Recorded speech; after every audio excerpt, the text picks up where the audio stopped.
Bonjour tout le monde, bienvenue sur ma chaîne. Dans une de mes dernières vidéos, je vous présentais le firmware NIC Firmware 2.3 pour le TID Radio TDH3 avec l'option remote qu'on voit ici qui vous permettait donc de piloter votre TDH3 directement par PC. Maintenant, si pour une raison ou pour une autre, ce firmware ne vous convenait pas, et que vous voulez revenir en arrière, donc ça je vous ai déjà expliqué la procédure, aucun souci, vous pouvez revenir en arrière avec le firmware d'origine. Et je vais donc vous présenter aujourd'hui un firmware qui s'appelle TID Station et qui a exactement les mêmes fonctionnalités que ce firmware là, à part que vous travaillez avec le firmware d'origine TID Radio. Le firmware en question, le petit logiciel en question, le voilà. Il s'agit donc de TID Station version 0.37.1b. Ce petit logiciel fonctionne avec l'avant-dernière version du firmware de TID Radio, comme on le voit ici. Je vais vous montrer ça ici. Select, donc il fonctionne avec la version 24.06.06, donc la version du 6 juin 2024. Donc pour pouvoir installer ce petit logiciel, on va récupérer deux fichiers. Je vous montre ça tout de suite. Je vous avais déjà présenté le groupe Facebook dédié au TID Radio TDH3 et c'est sur ce groupe que vous allez pouvoir récupérer les fichiers qu'il vous faut. Donc ici TID station 037b1.zip et on va récupérer donc le fichier, le firmware qu'il nous faut, le H3 24.06.06. Voilà pour les deux fichiers. Pour vous simplifier la vie, je vous mets un lien vers une archive zip où vous aurez tous les fichiers inclus. Je vous montre tout de suite à quoi ressemble cette archive.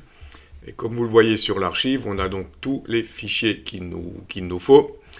Donc notamment le petit exécutable TID Station et le petit firmware 24.06.06 pour injecter dans notre poste à radio.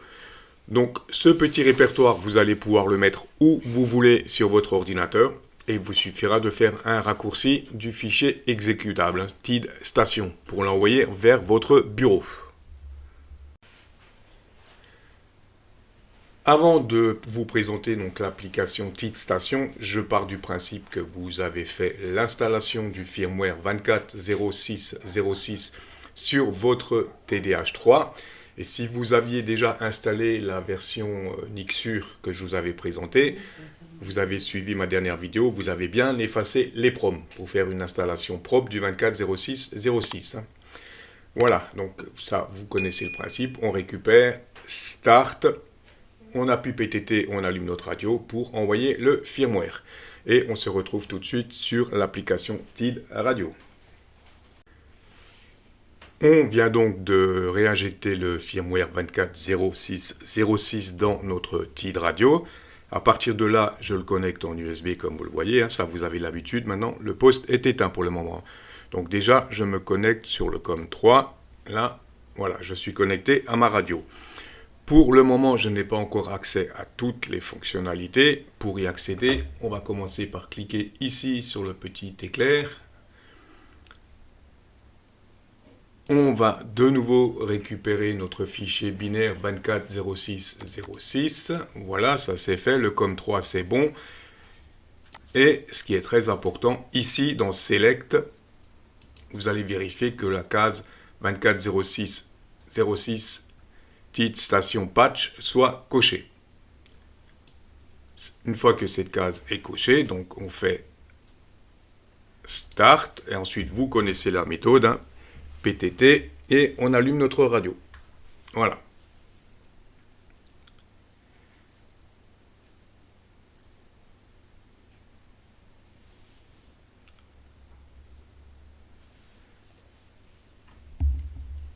Complète, on clique sur l'icône ici pour revenir en arrière, et comme vous le voyez, là, je vais sur COM3, il faut quelques secondes, voilà, et là je suis connecté à ma radio, comme vous pouvez le constater. Donc vous avez remarqué aussi que dès qu'on a un signal, on a un super SMED qui s'affiche. À partir de là, donc ici dans le menu là, vous avez accès à tous les paramètres du menu. Roger Beep, enfin toutes les options du menu, vous y avez accès directement ici, scan mode, etc. Micro gain, beep, channel mode, Vox, configuration des touches, etc. Vous avez accès ici en bas à droite à l'ensemble du menu de votre TD-H3 directement. Ça, c'est plutôt pas mal. Ici, comme vous le voyez en haut à gauche et en haut à droite, vous avez vos deux fréquences, vos deux VFO. Donc là, je suis en mode VFO sur les deux. Si je veux passer en mode mémoire, je clique tout simplement là sur VFO. Voilà, et là, je viens de passer en mode mémoire. Donc ce qui est assez intéressant en mode mémoire, l'affichage, on le voit, c'est une fréquence relais avec duplex -600. Donc il va m'afficher ici ma fréquence de réception. Et la petite flèche vers le bas avec la fréquence d'émission. Voilà, donc là je vous l'ai dit, on part en mode canal. Ici on clique, on repasse en mode VFO. Donc ça c'est valable bien sûr sur les deux VFO. Voilà. Une fois que vous êtes en mode VFO, à partir d'ici, vous allez bien entendu pouvoir rentrer une fréquence directement. Donc je vous montre l'exemple. 145, 250 et je valide. Voilà, et là vous voyez, je viens bien de basculer sur 145, 250. Au niveau des fonctions du clavier, donc vous avez le clavier pour rentrer vos fréquences. Comme vous l'avez vu ici, vous avez la touche pour valider la fréquence que vous avez rentrée. Ici, vous allez vous déplacer, comme vous le voyez, en fonction du step que vous avez réglé ici, donc plus et moins. Voilà. Et ici, la double flèche, c'est tout simplement pour changer, pour vous déplacer d'un VFO à l'autre. Voilà un petit peu. Donc ici, ça, c'est l'icône des menus principales. Vous cliquez ici, vous avez accès à vos mémoires. Si vos mémoires ne sont pas téléchargées au départ, vous cliquez tout simplement sur le petit logo ici et vos mémoires vont se charger. Ici, vous avez tout ce qui est réglage des puissances. Donc ça, je n'y touche pas trop. Tout ce qui est calibration. Ici, vous aurez accès, donc vous allez pouvoir créer votre propre liste de radio FM. Voilà, je reviens au départ. Et ici, le logo, ici, les trois petites barres, vous cliquez dessus, Start, et vous avez un scope qui s'affiche. Donc sur ce scope, vous aurez toutes les fréquences avec les signaux qui s'affichent. On va voir si j'ai de nouveau, on va attendre un petit peu pour voir si j'ai un signal. Je vais repasser en mode 130, 900. Je valide. Voilà. Ici, vous allez pouvoir changer le mode, comme vous le voyez. AM, donc je suis bien 130, 900 en AM.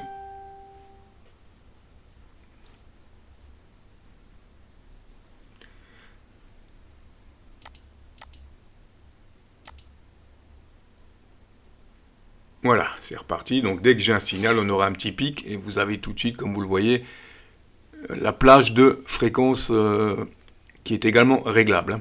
Ça vous permet de surveiller une plage de fréquence donnée. Voilà, on revient sur le menu. Donc tout à l'heure, j'ai dit quand je reviens sur mes mémoires, les mémoires pour les télécharger, c'est ce logo-là en fait. Et ici, donc comme vous l'avez remarqué, on change de mode.